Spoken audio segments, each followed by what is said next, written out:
Before I get started with this commentary, shout out to my Kim on Twitter for sending it to me. Noticing a trend.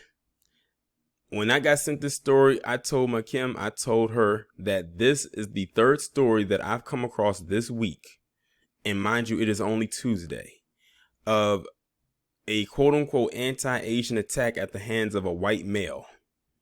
One happened last year, one happened like last week, and now you have this one that happened also apparently last week, because that's when this story came out. And this one happened in South Carolina, Aiken County, South Carolina. So in this picture, you have now this one actually is the worst one out of the two that I've talked about so far.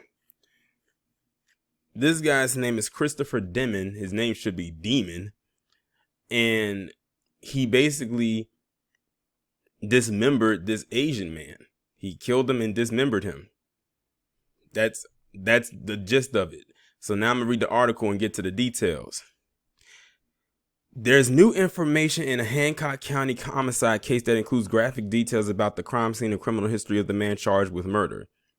On Friday, June 4th, investigators arrived on the scene to find what appeared to be a dismembered body in several trash bags. That's according to Putnam County Sheriff Howard Sills and Acting Eatonton Police Chief Howell Cardwell. Investigators reached out to them because of connections to Putnam County. It turns out the victim, 29-year-old Justin Yang Zhang, has family there.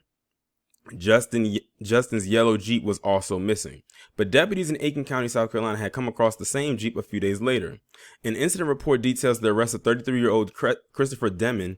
The report says he was blocking both lanes on the road with the Jeep and acting erratically like he was on drugs. Sills and Carwell says the investigators found a bloody chainsaw in the back of the Jeep.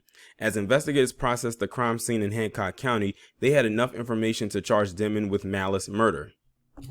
Several Central Georgia sheriffs are familiar with Demmon. His arrest record is long and includes cases in Baldwin, Jones, and Putnam counties.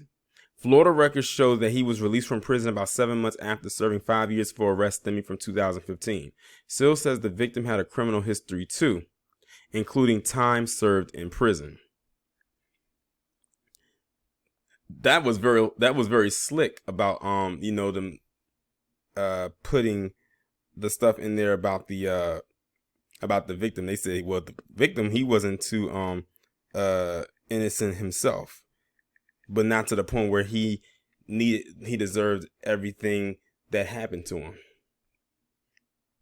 So that was actually an updated article. What I'm gonna now do is read another article that came from the New York Post that was posted June 14th. And this is the title. I'm about to read the title. Georgia man accused of killing roommate cutting corpse into pieces. A Georgia man has been arrested after he killed his roommate, cut the body into pieces, and left the decomposing remains in a shed. Christopher Colin Demmon, age 29, was charged with an account of malice murder after 29-year-old Justin Yang Zhang's severed body was discovered behind a house in Devereaux, the Union Recorder reported. Police said the father of a man who owns the house had followed the smell of decomposing flesh on June 4th to the shed to find the remains covered in maggots. I thought it couldn't be a body because a body is kind of oblong and has hands, feet, and legs and arms. The man, who was only identified as Gary, told the outlet. He said that he called the sheriff's office to check out his gruesome discovery, which deputies determined was several remains. They came back from the shed with their eyes wide open and said there's a body in a plastic. The Georgia Bureau of Investigation identified the victim as Zhang, who lived a short time at the home with Demmon. It's believed that Demmon killed him and dismembered his body before wrapping the body parts in a plastic bag that was left in the shed. No motive has been released in the killing. 3 days before the slaying, Demmon had been arrested in Aiken County, South Carolina, after deputies found a yellow Jeep blocking both lanes on the road. The Jeep belonged to Zhang, and there was a bloody chainsaw in the back. So that was just a little bit more of a backstory right there. And I don't know why he has red in his eyes and like he was crying or anything like that. But that's why I said this one right here takes the cake of all the stories that I've done so far. But I'm like I said, are you noticing a pattern? They literally will come after us like we're doing all of this stuff to Asian people. But you have this guy right here who literally hacked his roommate to death and split his body into multiple bags. and left his body decomposing, and they were covered in maggots, which means that his body was there for days. See, they discovered his body on June 4th, but that doesn't mean that his body was put there on, or body parts was put there on June 4th. I believe that this guy killed his roommate days before that. But, I wonder what the AAPI has to say about this, because they've been quiet about the other two stories that I've talked about. Nowhere did I ever see, or any article that I've read so far concerning these white males killing Asian people or attacking Asian people, did they mention AAPI anywhere in any of those articles?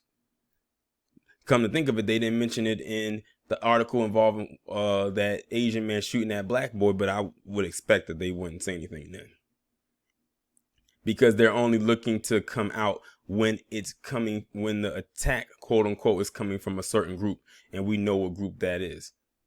I mean, if they stay silent on this, that's on them, because as far as I am concerned, as far as we are concerned, this is not our fight. All I'm doing is bringing forth this news and exposing the hypocrisy.